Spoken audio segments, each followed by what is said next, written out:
Good evening. Today is May 4th. This is a meeting of the Revere City Council's Ways and Means Subcommittee. In attendance this evening, we have committee members Jessica Giannino, committee member Arthur Guanasso, committee member Stephen Morbido, Stephen Reardon, and Tony Zambuto. We also have with us councilors Novoselsky and Council President Powers. Tonight we have, Councilor Patch also. I apologize, Councilor Patch. We have 3 items on the agenda,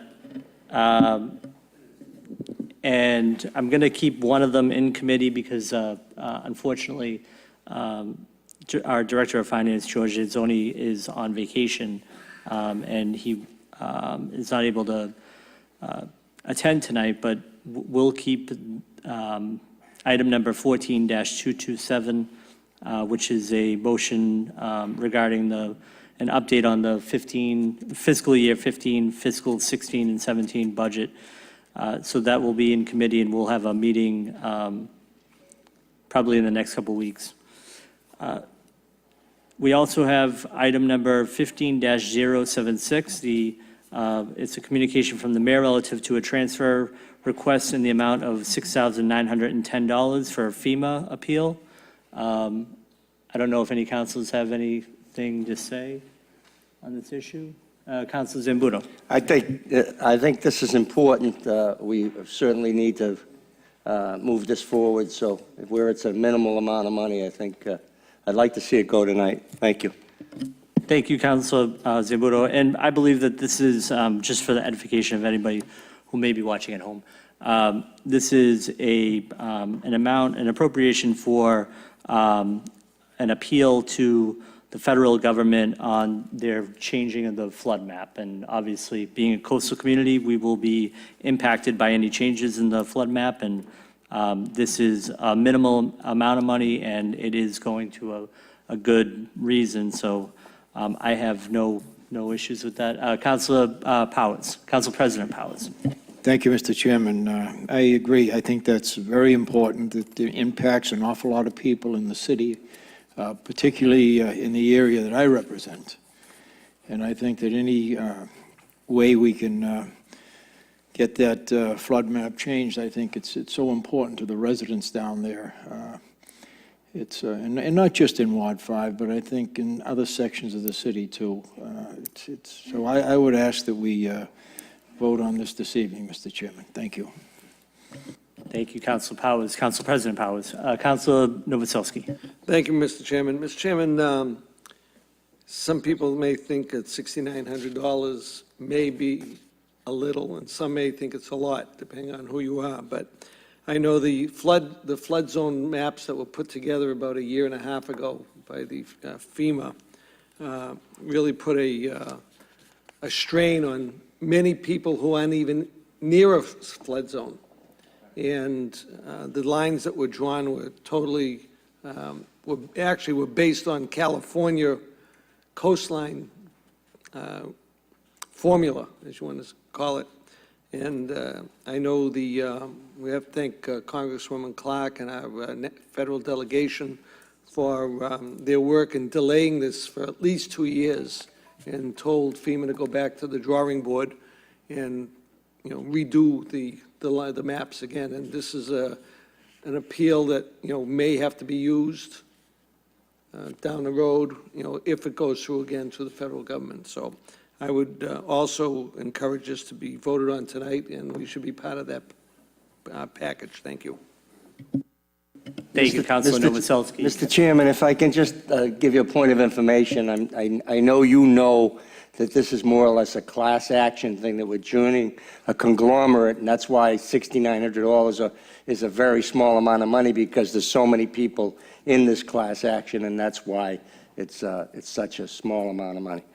Thank you, Councilor Zambuto. Councilor Guanasso.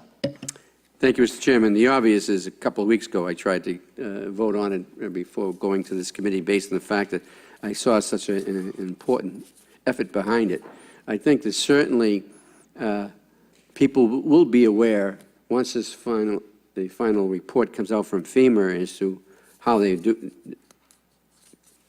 acquiring the coastline, certainly, as was mentioned previously, one of the other councilors, that it doesn't mean that you're exactly on the coastline. You could be affected by this. You could be affected by it up Revere Street, up in Shirley Ave, up in, you know, it doesn't just mean properties surrounding the ocean.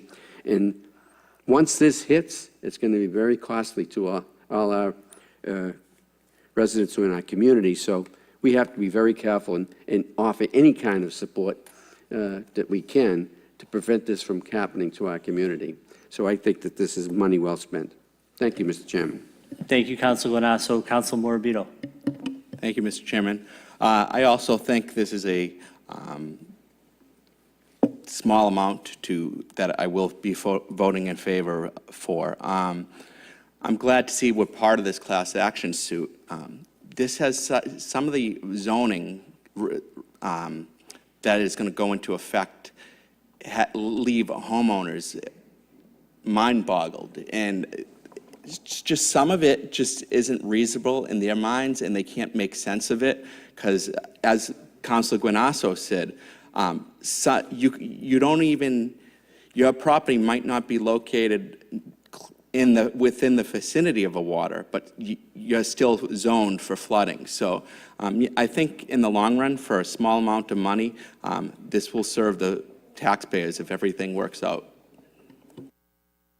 Thank you, Councilor Morabito. Councilor Janino. Thank you. I think that it's definitely something I want to get through tonight. It's something that directly affects many homeowners and ultimately their insurance, and people that are in no way, shape, or form affected, but according to this map will be paying a significant amount of money that is going to have a dramatic effect on many households in the community. So I hope it's something that the state does reconsider, and I know it's something that a lot of our surrounding communities are having a really hard time with as well. So I hope that we can address it before we get to the point where we have to use this, but if we need it, we have it. Thank you. Thank you, Councilor Janino. I will just add that the $6,900 amount is pretty small in comparison to some of the flood insurance amounts I've seen, the proposed increases in flood insurance amounts. And to Councilor Guanasso's point, it is not necessarily, if you live in the Pines or you live in Oak Island, you know you have to get flood insurance already, and you have potential issues with flooding. It is the areas that are not necessarily in a flood zone that will now be in the flood zone as part of the new map, the remapping of the flood zone. So this, again, I see as money well spent, and I will entertain a motion to approve. All in favor? All opposed? So voted. Next item on the agenda is 15-078, which is a loan order in the amount of $250,000 for the collection system improvements, CWSRF number 3955. Would any councilors like to speak on this?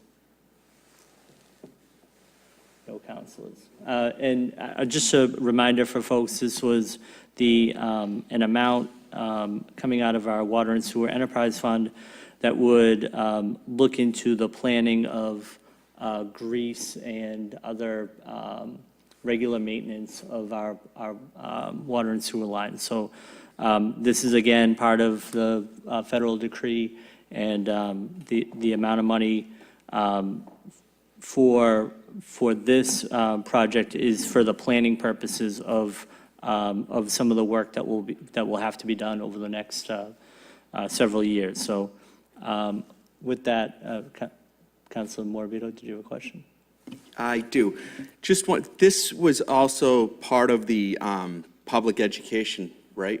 That money will be spent on the planning and educating of So my citizens, I understanding believe, was from what that they this said. was a planning of a maintenance plan, or a set of maintenance services that will be done mostly around grease and other issues that get into the water and sewer lines. So this is the planning amount for some of that work that will be done by the city. Councilor Zambudo. There, as a point of information, there is an educational portion of this planning that's in answer to Councilor's question. There is education in this. Yeah, I do recall them Yes. mentioning it. I Right. just wanted to be aware, but. You're right. Okay, thank you.